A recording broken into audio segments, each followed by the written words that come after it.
Hi everyone, so very warm welcome to Tandon classes. चलिए सत श्री अकाल। चलिए ਅੱਜ ਦਾ ਜਿਹੜਾ ਲੈਕਚਰ ਹੈ, ਜਿਹੜਾ ਸਾਡਾ 3rd ਲੈਕਚਰ ਹੈ, ਉਸਨੂੰ ਸਟਾਰਟ ਕਰਦੇ ਹਾਂ। ਤੁਸੀਂ ਸੋਚ ਰਹੇ ਹੋਗੇ ਮੈਡਮ ਇਹਨੇ ਛੋਟੇ ਛੋਟੇ ਲੈਕਚਰ ਕਿਉਂ ਪਾਉਂਦੇ ਪਏ। ਇਹਦਾ ਇੱਕ ਰੀਜ਼ਨ ਹੈ, ਫੋਕਸ ਤੁਹਾਡਾ ਸਿਰਫ 10 ਮਿੰਟ ਤੱਕ ਬਣਦਾ ਹੈ ਤੇ 10 ਮਿੰਟ 'ਚ ਤੁਸੀਂ ਜੋ ਚੀਜ਼ ਸਮਝੋਗੇ ਚੰਗੇ ਤਰੀਕੇ ਨਾਲ ਸਮਝਿਓ। ਲੈਕਚਰ ਜਿਹੜੇ ਹੈ ਤੁਹਾਡੇ 10-15 ਮਿੰਟ ਦੇ ਵਿੱਚ ਮੈਂ ਸਾਰੇ ਟੌਪਿਕਸ ਜਿਹੜੇ ਹੈ ਇੱਕਦਮ ਟੂ ਦਾ ਪੁਆਇੰਟ ਤੁਹਾਨੂੰ ਪੜ੍ਹਾ ਦਾਂਗੀ। ਇੱਕਦਮ ਹੀ ਕਹਿ ਲਓ ਕਿ ਜਿਹੜੇ ਤੁਹਾਡੇ ਪੇਪਰ ਦੇ ਪੁਆਇੰਟ ਆਫ ਵਿਊ ਨਾਲ ਇੰਪੋਰਟੈਂਟ ਹੁੰਦੇ ਹਨ। ठीक है, फिर उस तो बाद आपां क्वेश्चंस ते भी आना है फटाफट करके ते आपां काम नूं औखा नहीं सगों तुहाडे लई सौखा करांगे। चलो गल करदे हां। हुण आपां क्लासीफिकेशन दी गल कर रहे सी। पिछले लैक्चर्स दे विच जिहड़ा मैं तुहानूं समझाया है वो क्रॉप दी क्लासीफिकेशन बारे समझाया सीगा। तुहानूं जेकर याद होवे आपां देखिया सी कि क्रॉप दी क्लासीफिकेशन क्रॉप दे बेसिस दे उपर किद्दां हुंदी है, है ना। हुण आपां करन वाले हां कि जिहड़ी क्रॉप दी क्लासीफिकेशन हुंदी है ਉਹ ਤੁਸੀਂ ਕਹਿ ਲਓ ਸੀਜ਼ਨਸ ਦੇ ਬੇਸ 'ਤੇ ਕਿੱਦਾਂ ਹੁੰਦੀ ਹੈ। ਇੱਕ ਗੱਲ ਯਾਦ ਰੱਖਿਓ, ਇਹ ਵਾਲਾ ਜਿਹੜਾ ਪਾਰਟ ਹੈ ਇਹ ਬਹੁਤ ਇੰਪੋਰਟੈਂਟ ਹੈ ਕਿਉਂਕਿ ਇਹੀ ਤੁਹਾਡੇ ਸਿਲੇਬਸ ਦੇ ਵਿੱਚ ਮੈਂਸ਼ਨ ਹੈਗਾ ਐਗਰੀਕਲਚਰ ਦੇ ਵਿੱਚ ਤੇ ਇਹਨੂੰ ਕਾਫੀ ਵਧੀਆ ਤਰੀਕੇ ਨਾਲ ਆਪਾਂ ਕਰਨਾ ਹੈ। ਇਹਨੂੰ ਆਪਾਂ ਕਹਿੰਦੇ ਗਰੋਇੰਗ ਸੀਜ਼ਨ। ਗਰੋਇੰਗ ਸੀਜ਼ਨ ਦੇ ਬੇਸ ਦੇ ਉੱਤੇ ਕਿਹੜੀ ਤੁਹਾਡੀ ਕਲਾਸੀਫਿਕੇਸ਼ਨ ਜਿਹੜੀ ਹੈ ਉਹ ਕੀਤੀ ਜਾਂਦੀ ਹੈ। ਗਰੋਇੰਗ ਸੀਜ਼ਨ ਦਾ ਮਤਲਬ ਕੀ ਹੈ ਕਿ ਕਲਾਈਮੇਟ ਸ਼ਾਰਟ ਟਰਮ ਦਾ ਕਿੱਦਾਂ ਦਾ ਹੈ, मतलब ਤੁਹਾਡਾ ਸੀਜ਼ਨ ਕਿਹੜਾ ਚੱਲ ਰਿਹਾ ਹੈ, ਗਰਮੀ ਚੱਲ ਰਹੀ ਹੈ, ਸਰਦੀ ਚੱਲ ਰਹੀ ਹੈ ਜਾਂ ਮਿਕਸ ਮੌਸਮ ਚੱਲਦਾ ਪਿਆ, ਇੱਦਾਂ ਦਾ। ਇਹਦੇ ਬੇਸਿਸ ਦੇ ਉੱਪਰ ਆਪਾਂ ਜਿਹੜੀ ਕਲਾਸੀਫਿਕੇਸ਼ਨ ਕਰਦੇ ਹਾਂ ਉਹ 3 ਤਰੀਕੇ ਨਾਲ ਕਰਦੇ ਹਾਂ। ਇੱਕ ਹੁੰਦਾ ਖਾਰਿਫ, ਦੂਜੇ ਨੂੰ ਅਸੀਂ ਕਹਿੰਦੇ ਹਾਂ ਰਾਬੀ, ਤੀਜੇ ਨੰਬਰ ਤੇ ਸਾਡਾ ਆਂਦਾ ਹੈ ਸਮਰ, या कई बारी असी इनू ज़ैयद क्रॉप्स भी कह देने। खारिफ क्रॉप्स नू कई बारी असी कह लो कि रेनी क्रॉप्स भी कहने आ ते कई बारी मॉनसून क्रॉप्स के नाम तो भी जानते हैं। जदों असी राबी दे बारे गल करते हैं, राबी नू कई बारी असी विंटर या कह लो कोल्ड सीजनस के नाम तो भी जानते हैं। हुण तुहानूं इहदे नाम तो ही पता लग गया कि जिहड़े खारिफ क्रॉप्स ने इहो क्रॉप्स हुंदे हन जो कि रेनी सीजनस या मॉनसून सीजन दे विच उगाए जाते हैं। राबी क्रॉप्स विंटर ते या कोल्ड सीजन, समर जिहड़े मिक्स एक तरीके नाल हुंदे हन। ते हुण असीं इन्हां तिन्नां नूं पहले छोटे छोटे कह लो इन्हां दी गल्लां समझांगे, फिर उस तो बाद असीं मेजरली जदों अगे गल करांगे पूरे डिटेल एक्सप्लेनेशन समझांगे। हजे सिर्फ असीं इहदी छोटी मोटी गल्लां जिहड़ियां ने वो करनियां ने। ठीक है, सब तो पहला मैं गल करदी हां खारिफ क्रॉप बारे। देखो खारिफ क्रॉप जिहड़ी है पहला पॉइंट तां की बनेगा जी, ये जिहड़ी ग्रोन हुंदियां ने क्रॉप्स ये साडी मॉनसून दे मंथ विच हुंदियां ने। मैम तुसीं ये तां कहता कि जी ये मॉनसून दे मंथ दे विच हो रही ने। मॉनसून दा मंथ्स दा मतलब की है, मॉनसून दे किहड़े मंथ्स दे विच ग्रो होंदियां। ध्यान रखियो इहदा जिहड़ा क्रॉपिंग पीरियड हुंदा है, क्रॉपिंग पीरियड दा मतलब की है कि कदों बीजिया जांदा है, ठीक है, या कदों पूरी बीज के उस तो बाद जिहड़ी फसल जिहड़ी तुहाडी तैयार हो जांदी है। ठीक है, इदां आपां कह सकदे बीजिया नूं जांदा है जुलाई दे विच, जुलाई टू अक्तूबर ते नवंबर, ये इहदा क्रॉपिंग टाइम हुंदा है क्योंकि जुलाई दे विच तुहाडा मॉनसून जिहड़ा स्टार्ट हो जांदा है। ठीक है, ये पूरा इहदा टाइम पीरियड रहिंदा है।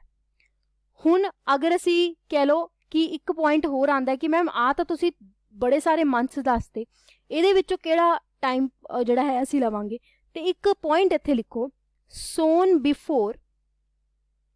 सोन दा मतलब बीजना जिहनूं आपां कहने आ, बिफोर मॉनसून, मॉनसून दे स्टार्ट होण तो पहलां इनू बीजिया जाता है तो उहदे एंड तक इनू कढ लिता जाता है, मतलब जिहड़ी खेतीबाड़ी इहदी कंप्लीट हो जाती है।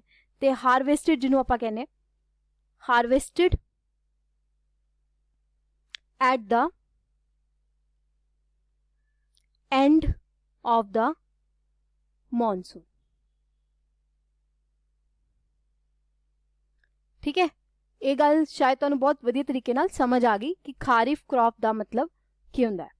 हुण खारिफ क्रॉप का आपां टाइम पीरियड देख लिया, ये भी देख लिया। हुण जिहड़े खारिफ क्रॉप्स हुंदे हन ठीक है। एक गल बहुत इंपॉर्टेंट तुसी याद रखनी है, इन्हां नूं टैंपरेचर किद्दां दा चाहीदा है। सब तो पहला वार्म टैंपरेचर चाहिए, रिक्वायर्ड वार्म टैंपरेचर। ठीक है। वैट वैदर चाहिए, वैट वैदर चाहिए ताई तां मॉनसून सीजन विच इनू आपां कह रहे हैं। ठीक है जी, ताकि जिहड़ी क्रॉप्स की ग्रोथ है वो वधिया तरीके नाल हो पाए। हुण खारिफ क्रॉप्स की एग्जाम्पल्स किहड़ियां ने वो पता करो। एग्जाम्पल्स साड़ियां आउंगियां किहड़ियां जिहड़ी क्रॉप्स ने हुंदियां ने। ठीक है। सब तो पहला आपां कहने राइस। ठीक है। कॉटन हो गई, जिन्हों कपास कह सकते हो तुसी। जूट हो गई तुहाडी। ठीक है। ज्वार हो गए, बाजरा, तुहाडा रागी हो गई, मेज़ हो गया, ये सारे दे सारे, तूर, मूंग हो गई, उड़द दी दाल हो गई, ये सारे दे सारे तुहाडे खारिफ क्रॉप्स है।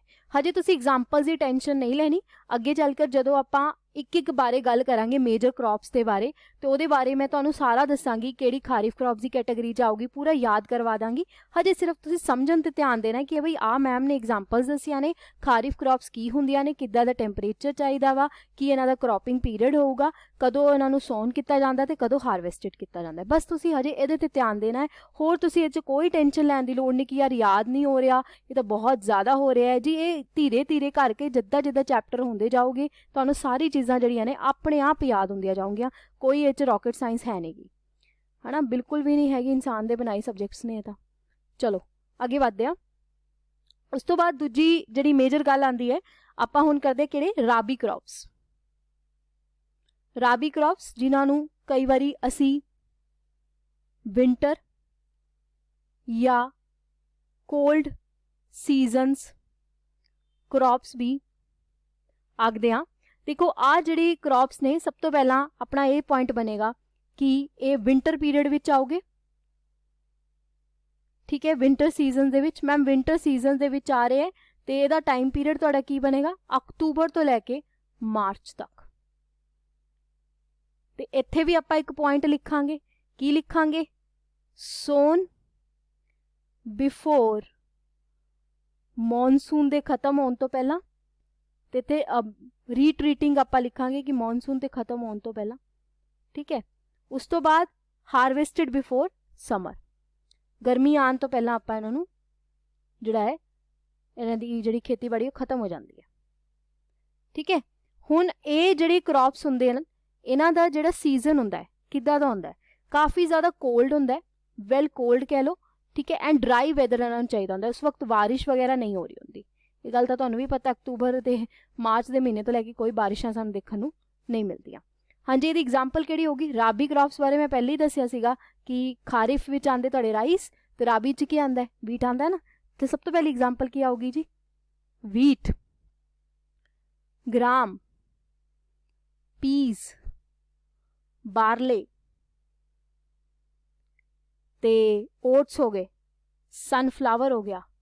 ये तुहाडी सारी दी सारी इंपॉर्टेंट एग्जाम्पल्स ने जिहड़ियां एग्जाम्स च पुछिया जांदियां ने।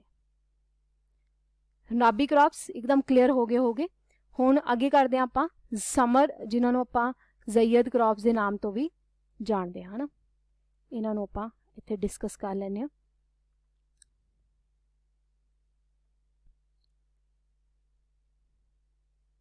Summer zaid crops. हुण जदों आपां इन्हां दी बारी गल करदे हां, ये जिहड़े क्रॉप्स हुंदे ने, ठीक है, ये क्रॉप्स तुहाडे ग्रोन होंदे ने कदों, समर दे विच।